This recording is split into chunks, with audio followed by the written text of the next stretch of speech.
The church has been infiltrated. I repeat these words, the church has been infiltrated.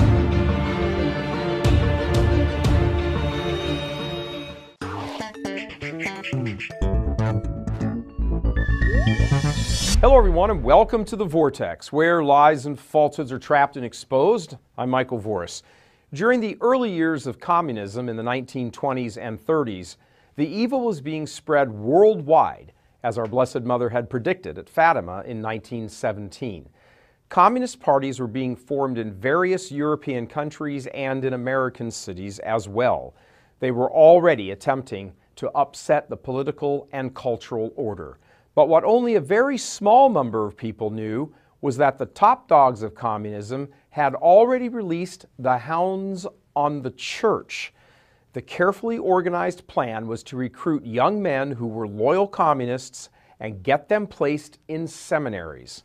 This was carried out by various agents during the 1920s and 30s. Now, fast forward 30 years to the 1960s, and the fruits were beginning to be seen. Learned, dedicated, faithful men and women in the church were looking around and fretting, not sure from what framework they should understand the demolition of the faith that they were witnessing. At one point, Pope Paul VI even said that it appeared the church was in auto-demolition. One of those deeply distressed was a refugee from Hitler's Germany, the brilliant theologian Dietrich von Hildebrand. He and his wife, Alice, were sitting down one day with a friend, a woman by the name of Bella Dodd. Bella Dodd had been received back into the Catholic Church by Archbishop Fulton Sheen in April of 1952.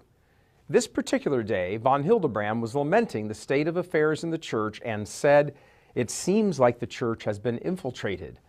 To the shock of both Dietrich and Alice, Bella Dodd, a former communist agent, confessed that it had been infiltrated and she had been one of the communists ordered to organize it.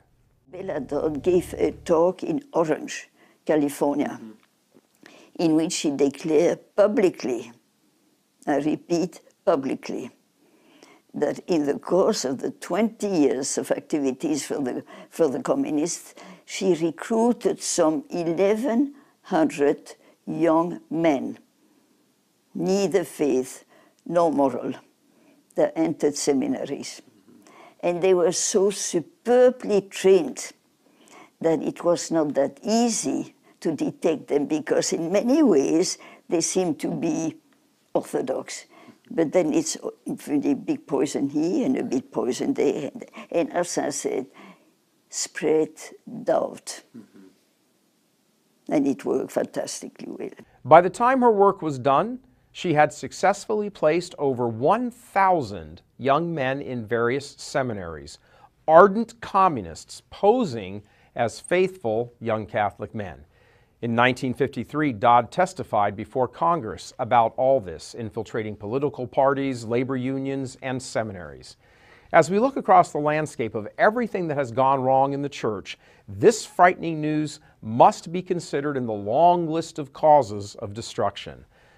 Dr. von Hildebrand also shared with us during our interview her thoughts on the shipwreck that has become of Catholic education. 225 Catholic colleges, maybe 20 deserve to be called Catholic. You take Catholic high schools, same thing. You take Catholic grammar school, same thing. It is a devastated, and that is the title of my husband's book, which he wrote, Devastated Vineyard. Yes. Should we despair? No. But we should wake up and beg God to save us saints, because they alone can do it. We need more and more and more saints, and of course we have plenty of them. But I mean, that is the situation today. And so I say one danger is there's nothing I can do about it. Another danger is the case is lost, I'm leaving the ship. And the third one is strive for holiness. And in the face of all this evil, this tremendous battle in which we are engaged, Alice had some advice for us here at Church Militant, as well as all like-minded folks.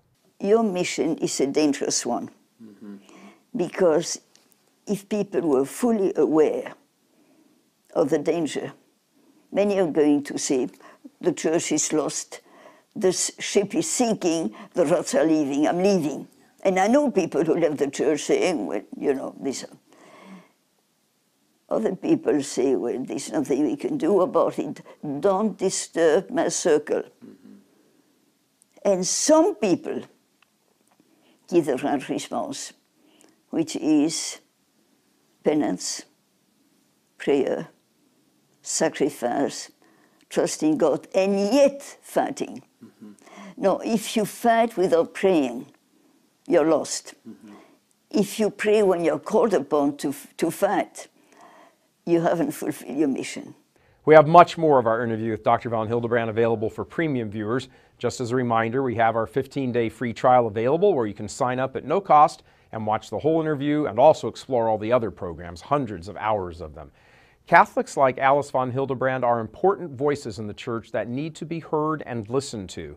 They were the original soldiers in place when the diabolical swarms breached the fortifications. They know the history, they lived it. They know the causes, the remedies.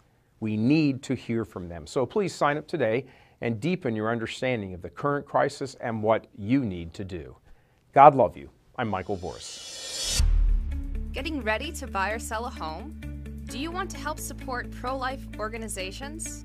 Then you need Real Estate for Life. Their experienced team of professional agents is ready to help you in every step of your journey, whether you are buying, selling, or both, and anywhere in the world. On top of that, what makes Real Estate for Life so great is that with every property bought or sold through one of their agents, an average of $1,000 and sometimes much more is donated to support the culture of life. Get a top-notch real estate agent and support pro-life causes at the same time. Don't wait any longer. Go to realestateforlife.org to learn more.